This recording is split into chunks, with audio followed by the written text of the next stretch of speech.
bo'lsa, demak bu 2a bo'lsa, bu a. Muntazamligidan bu 3a ga.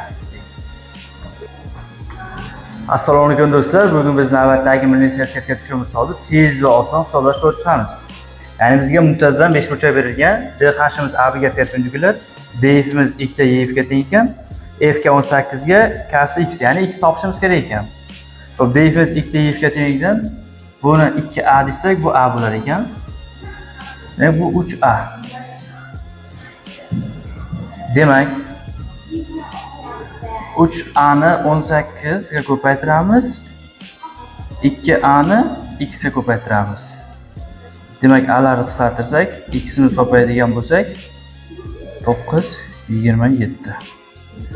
Demak, kasi masofamiz 20 ta teng ekan. Videoni milliy sertifikatga topshirmoqchi bo'lgan do'stlarga yuborib qo'yamiz.